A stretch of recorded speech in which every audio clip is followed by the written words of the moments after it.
ಆತ್ಮೀಯ ಬಂಧುಗಳೇ, ಶ್ರದ್ಧೆಯ ತಂದೆ ತಾಯಂದಿರೇ, ನಲ್ಮೆಯ ಸಾಹಿತ್ಯಾಭಿಮಾನಿಗಳೇ, ಜಗತ್ತಿನ ವಿಶಾಲತೆಗೆ ಒಂದು ಕೈಗನ್ನಡಿಯಂತಿದೆ ಈ ಕಗ್ಗ. ಗ್ಲೋಬಲೈಸೇಷನ್ ಅಥವಾ ಗ್ಲೋಬಲ್ ವಿಲೇಜ್ ಕಾನ್ಸೆಪ್ಟ್ ಅಂತ ಅಂತೀವಲ್ಲ, ಅದು ಬಂದಿರೋದು ಈ ಒಂದು ಕಾರಣದಿಂದಲೇ ಇರಬೇಕು ಅಂತ ನನಗನ್ಸುತ್ತೆ. ಮಹಾ ಉಪನಿಷತ್ತಿನ ಒಂದು ಉಕ್ತಿ, ಆಯಂ ನಿಜಃ ಪರೋವೇತಿ ಲಘುಚೇತಸಾಂ ಉದಾರಚರಿತಾನಾಂ ತು ವಸುದೈವ ಕುಟುಂಬಕಂ. ಇದರ ಪ್ರಕಾರ ಇಡೀ ವಿಶ್ವವೇ ಒಂದು ಪರಿವಾರ ಆದರೆ ಅಲ್ಲಿನ ಸಾಮಂಜಸ್ಯ ನೀತಿ, ಶಾಸ್ತ್ರ, ಸಾಹಿತ್ಯದಲ್ಲೂ ಬರಬೇಕಲ್ವಾ?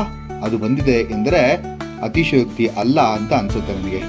ನೋಡಿ, ಯಾರೋ ಯುರೋಪಿನಲ್ಲಿ ಅಮೆರಿಕದ ಕವಿ ಅಥವಾ ಲೇಖಕ ಬರೆದ ಕೃತಿಯನ್ನ ನಾವು ಇಲ್ಲಿ ಭಾರತದಲ್ಲಿ ಕೂತ್ಕೊಂಡು ಓದ್ತೀವಲ್ವಾ, ಅದನ್ನ ಅಭಿನಯಿಸಿ ಖುಷಿ ಪಡ್ತೀವಲ್ವಾ, ಅದನ್ನ ಹಾಡಿ ಆನಂದಿಸ್ತೀವಲ್ವಾ, ಹಾಗೆ ಎಲ್ಲೋ ಇರುವ ಜರ್ಮನಿಯಲ್ಲಿ ನಮ್ಮ ಶಾಸ್ತ್ರವಾದ ಮಹೋನ್ನತ ಕೃತಿಯಾದಂತಹ ಶ್ರೀಮದ್ ಭಗವದ್ಗೀತೆಯನ್ನ ಹೇಳಿಸ್ತಾ ಇದ್ದಾರಲ್ವಾ.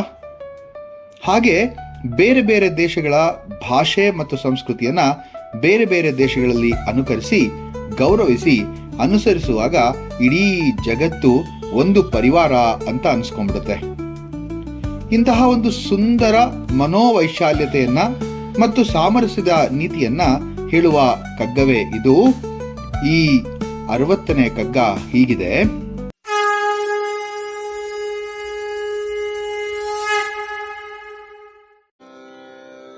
ಗ್ರೀಸಿನ ಕಬ್ಬಗಳನ್ನೋದುವರು ದೆಹಲಿಯಲಿ, ಕಾಶಿಯ ಶಾಸ್ತ್ರಗಳನ್ನಾಕ್ಸ್ಫರ್ಡಿನವರು.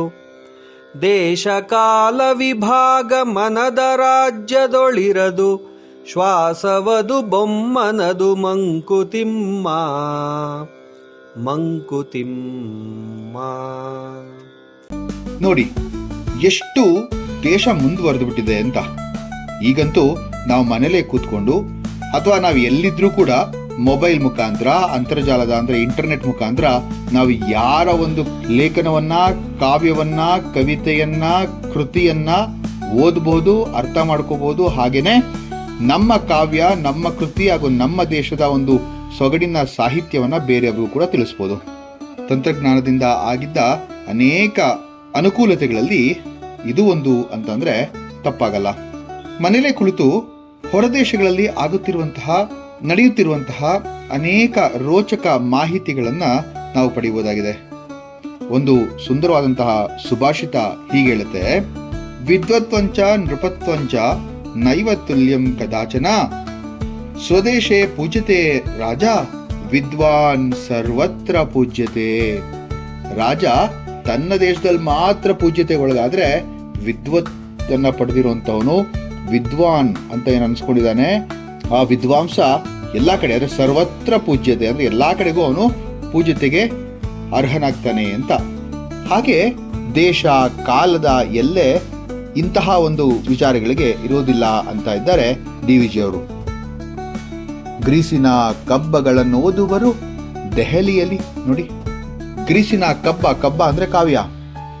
ಈ ಗ್ರೀಸಿನ ಕಾವ್ಯವನ್ನ ದೆಹಲಿಲಿ ಓದ್ತಾರಂತೆ. ಕಾಶಿಯ ಶಾಸ್ತ್ರಗಳನ್ನಾಕ್ಸ್ಫರ್ಡಿನವರು, ಕಾಶಿಯ ಒಂದು ನಮ್ಮ ಸಾಹಿತ್ಯದ ಪುರಾತನವಾದಂತಹ ವಾರಣಾಸಿಯ ಒಂದು ಸಾಹಿತ್ಯವನ್ನ ಆಕ್ಸ್ಫರ್ಡ್ ಅಲ್ಲಿ ಇರುವಂತಹ ವಿದ್ವಾಂಸರು ಮತ್ತೆ ಆಕ್ಸ್ಫರ್ಡ್ ಅಲ್ಲಿ ಓದ್ತಾ ಇರುವಂತಹ ವಿದ್ಯಾರ್ಥಿಗಳು ಓದ್ತಾರೆ ಅಂತ. ದೇಶ ಕಾಲ ವಿಭಾಗ ಮನದ ರಾಜ್ಯದೊಳಿರದು. ನೋಡಿ, ಇದು ಬಹಳ ಸುಂದರವಾದಂತಹ ಒಂದು ಮಾತು ಅಂತ ನನಗನ್ಸುತ್ತೆ.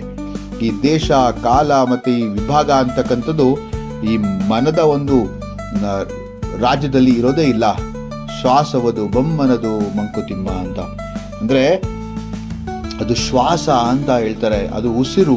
ನೋಡಿ, ಆ ಉಸಿರು ಎಲ್ಲಿದ್ದರೂ ಕೂಡ ಆ ಪರಮಾತ್ಮನ ಆಶಯ ಅಂತ ಹೇಳ್ಬೋದು, ಅಥವಾ ಆ ಪರಮಾತ್ಮನಂದೇ ಅಂತಾನೆ ಹೇಳ್ಬೋದು. ಅಂದ್ರೆ ಮನುಷ್ಯ ಅಥವಾ ಮನುಷ್ಯ ಜೀವಿ ಎಲ್ಲೇ ಇರಲಿ, ಅವನು ಪರಮಾತ್ಮನ ಸೃಷ್ಟಿ ಅಲ್ವಾ? ಹಾಗಾದ್ರೆ ಅದಕ್ಕೋಸ್ಕರ ಆ ಪರಮಾತ್ಮನ ಸೃಷ್ಟಿಯೇ ಅಂತ ಇಲ್ಲಿ ಹೇಳ್ತಾ ಇದ್ದಾರೆ. ಗ್ರೀಸಿನ ದೇಶದ ಕಾವ್ಯಗಳನ್ನ ದೆಹಲಿಯಲ್ಲಿ ಕೂತ್ಕೊಂಡು ಓದ್ತಾರೆ. ವಾರಣಾಸಿಯ ಗ್ರಂಥಗಳನ್ನ ದೂರದ ಇಂಗ್ಲೆಂಡ್ನ ಆಕ್ಸ್ಫರ್ಡ್ನವರು ಓದ್ತಾರೆ. ಈಗಂತೂ ಇಂಟರ್ನೆಟ್ ಇಂದ ಅಂತೂ ಎಲ್ಲಿ ಕೂತ್ಕೊಂಡು ಯಾವ ಒಂದು ನಾವು ಜಾಗದಲ್ಲಿ ಇರ್ತೀವೋ ಅಲ್ಲಿಂದನೇ ನಾವು ಇದೆಲ್ಲ ಆಗ್ತಾ ಇದೆ ಅಂತಾನೆ ನೋಡ್ಬೋದು. ಈ ಭೌಗೋಳಿಕ ದೇಶ ಕಾಲ ವಿಭಾಗ ಮನದ ರಾಜ್ಯದಲ್ಲಿ ಇರೋದಿಲ್ಲ. ಆ ಉಸಿರು ಎಲ್ಲಿದ್ದರೂ ಕೂಡ ಆ ಪರಬ್ರಹ್ಮನದ್ದು ಅಂತ ಹೇಳುವಂತಹ ಒಂದು ಸುಂದರವಾದಂತಹ ಕಗ್ಗ ಇದಾಗಿದೆ. ಮನುಷ್ಯನಿಗೆ ಇಲ್ಲಿ ಇರಬೇಕಿರುವುದು ಮನಸ್ಸಿನ ವೈಶಾಲ್ಯತೆ. ಮನಸ್ಸು ವಿಶಾಲವಾದ್ರೆ ಮನಸ್ಸಿನ ಚಿಂತನೆ ವಿಶಾಲವಾಗುತ್ತೆ ಅಂತ ಹೇಳ್ತಾರೆ. ಆಗ ಆ ಮನುಷ್ಯ ಕ್ಷುಲ್ಲಕ ವಿಷಯಗಳಾದ ಜಾತಿ, ಮತ, ದೇಶ, ಭಾಷೆ, ಬಣ್ಣ, ವರ್ಣಗಳ ಬಗ್ಗೆ ಚಿಂತಿಸೋದಿಲ್ಲ. ಮನಸ್ಸು ಸಂಕುಚಿತವಾದಷ್ಟು ಕೂಡ ಇದೆಲ್ಲದರ ಬಗ್ಗೆ ಚಿಂತಿಸಿ ಲೋಕ ವಿನಾಶಕಾರಿಯಾದಂಥ ಕೆಲಸಗಳನ್ನ ಮಾಡ್ತಾ ಹೋಗ್ತಾನೆ. ಕೂಪಸ್ಥ ಮಂಡೂಕ ಆಗ್ತಾ ಹೋಗ್ತಾನೆ, ಅಂದ್ರೆ ಬಾವಿಯ ಕಪ್ಪೆ ಆಗ್ಬಿಡ್ತಾನೆ ಅಂತ ಹೇಳ್ತಾರೆ. ದೇಶಗಳು, ಜಗತ್ತು ಸುಸ್ಥಿರವಾಗಿರುವುದು ಜ್ಞಾನದಿಂದಲೇ, ಮನೋವೈಶಾಲ್ಯತೆಯಿಂದ ಮಾತ್ರ. ಇಷ್ಟೆಲ್ಲಾ ವಿಚಾರಗಳಲ್ಲಿ ಮನುಷ್ಯ ಒಂದು ವಿಷಯವನ್ನ ಮರೆತಿದ್ದಾನೆ. ಎಲ್ಲಾ ಮನುಷ್ಯರು ಬದುಕಿರುವುದು ಉಸಿರಾಟದಿಂದ, ಮತ್ತು ಆ ಉಸಿರು ಪರಮ ಚೇತನದ ಕರುಣೆಯಿಂದ ನಮಗೆ ಸಿಕ್ಕಿದೆ ಅಂತ ಹೇಳಿದ್ರೆ ಅದು ಅತಿಶಯೋಕ್ತಿ ಅಲ್ಲ ಅಂತ ಅನ್ಸುತ್ತೆ. ನೋಡಿ, ಉಸಿರು ಒಳಗೆ ಹೋದ್ರೆ ಹೊರಗೆ ಬರಬೇಕು, ಅಥವಾ ಹೊರಗೋಗಿರೋ ಉಸಿರು ಒಳಗೆ ಬರಬೇಕು. ಇದೆರಡು ಆಗ್ಲಿಲ್ಲ ಅಂತಂದ್ರೆ ಅವನಿಲ್ಲ, ಆ ಮನುಷ್ಯ ಇಲ್ಲ ಅಂತ ಅರ್ಥ. ಇಷ್ಟು ದುರ್ಬಲ, ನಾಜೂಕಿನ, ಸೂಕ್ಷ್ಮ ಬದುಕನ್ನ ಬದುಕ್ತಿರುವಂತಹ ನಾವುಗಳೆಲ್ಲರೂ ಕೂಡ ಎಷ್ಟು ದಿನ ಬದುಕಿರಬೇಕೆಂದು ನಿರ್ಧರಿಸೋನು ಯಾರಾಗಾದ್ರೆ ಆ ಪರಬ್ರಹ್ಮನೇ ಅಲ್ವಾ, ಆ ಪರಮಶಕ್ತಿಯೇ ಅಲ್ವಾ, ಆ ಪರದೇವನೇ ಅಲ್ವಾ. ಈ ಕ್ಷಣ ಇದೆ, ಆ ಕ್ಷಣ ಇಲ್ಲ ಅಂತಕ್ಕಂತಹ ಅನಿರ್ದಿಷ್ಟ ಬದುಕನ್ನ ಇಟ್ಕೊಂಡಿರುವಂತಹ ನಾವುಗಳು ಎಷ್ಟು ಅಹಂಕಾರ ಪಡ್ತೀವಿ ನೋಡಿ. ಈ ತರ ಅಹಂಕಾರ ಪಡೋದು ಮೂರ್ಖತನದ ಪರಮಾವಧಿ ಅಂತಂದ್ರೆ ಅದು ತಪ್ಪಾಗೋದಿಲ್ಲ. ಜಾತಿ, ಮತ, ಭೇದ, ವರ್ಣ, ಬಣ್ಣ, ದೇಶ, ಭಾಷೆ ಎಂಬುದನ್ನೆಲ್ಲ ಬಿಟ್ಟು ಹೃದಯದ ವಿಶಾಲತೆಯನ್ನ ಮೆರೆದು ಪ್ರೀತಿ, ಸದ್ಭಾವನೆ, ವಿಶ್ವಾಸಗಳನ್ನ ಬೆಳೆಸಿಕೊಂಡು ವಿಶ್ವ ಮಾನವರಾಗಬೇಕು. ರಾಷ್ಟ್ರಕವಿ ಕುವೆಂಪು ಅವರು ತಮ್ಮ ವಿಶ್ವಮಾನ ಗೀತೆಯಲ್ಲಿ ಹೇಳಿದ್ದಾರೆ, ನಾಪ್ಕ ಇರಬೇಕಲ್ಲ, ಓ ನನ್ನ ಚೇತನ ಆಗುನಿಯ ನಿಕೇತನ ಅನ್ನುವಂತಹ ಒಂದು ಪದ್ಯದಲ್ಲಿ 100 ಮತದ ಹೊಟ್ಟ ತೂರಿ ಎಲ್ಲ ತತ್ವದೆಲ್ಲೆ ಮೀರಿ ನಿರ್ದಿಗಂತವಾಗಿ ಏರಿ ಓ ನನ್ನ ಚೇತನ ಆಗುನಿಯ ನಿಕೇತನ ಅಂತ ಹೇಳಿ. ಮತ್ತೊಂದು ಕಗ್ಗದೊಂದಿಗೆ ಮತ್ತೆ ಭೇಟಿಯಾಗ್ತೇನೆ. ಧನ್ಯವಾದಗಳು.